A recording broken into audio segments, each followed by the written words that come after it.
Welcome to today's episode, brought to you by Smart Agri-OT, an agritech company from South Africa. We're diving into an important topic today, the role of smallholder farmers in the carbon market and how they can contribute to mitigating climate change through carbon sequestration. Absolutely! Smallholder farmers, although they're often overlooked, play such a crucial role in agriculture, and surprisingly, in the climate fight as well. Their farming practices directly affect the amount of carbon that ends up in our atmosphere or gets stored in the soil. It's fascinating how much of an impact they can have on both agriculture and climate change. Exactly. When you think about carbon sequestration, most people picture forests or large-scale plantations, but smallholder farmers can have just as much influence. By adopting sustainable farming practices, they can really enhance the amount of carbon stored in the soil. Right. And it's not just about planting trees. Techniques like agroforestry, organic farming, and conservation tillage, these methods can help sequester carbon. The idea is to keep the soil healthy, minimize disturbances, and enhance the soil's organic matter levels, which in turn store more carbon. Yeah, and it's not just a passive process. Smallholder farmers can actually earn carbon credits. By using climate-smart agricultural practices that reduce greenhouse gas emissions, they can participate in carbon markets. These credits represent how much carbon dioxide they've managed to sequester or avoid by using sustainable methods. It's pretty incredible when you think about it. By using these methods, farmers not only help the planet, but also have the opportunity to earn income from carbon credits. It's like a win-win situation for both the environment and their businesses. Exactly. And this is where companies like Smart Agri-OT come in, right? They provide the tools and knowledge to empower farmers to participate in the carbon market.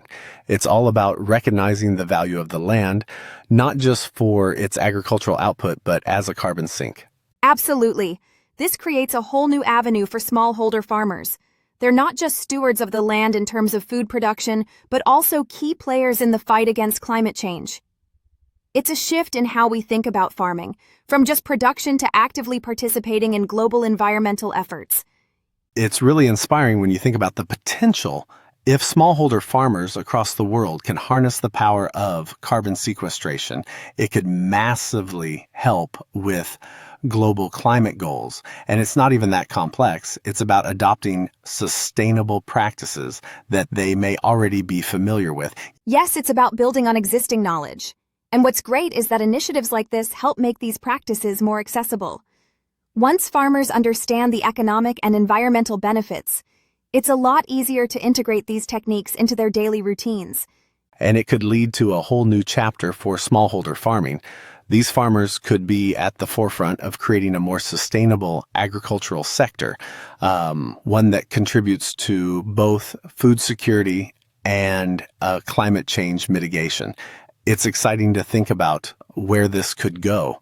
It really is. And the more farmers engage in the carbon market, the greater the collective impact will be. We could see a future where sustainable agriculture is not only the norm, but also a driving force for environmental change. Absolutely. So as we wrap up, it's clear that smallholder farmers are essential to the future of both agriculture and climate action. If we give them the right tools and recognition, they can be key players in building a more sustainable and resilient world. Exactly. The potential is there, and it's just a matter of supporting them in the right ways. Thanks for joining us today, and stay tuned for more discussions on sustainable agriculture and how we can all contribute to a healthier planet. Thanks for listening, and we'll see you next time.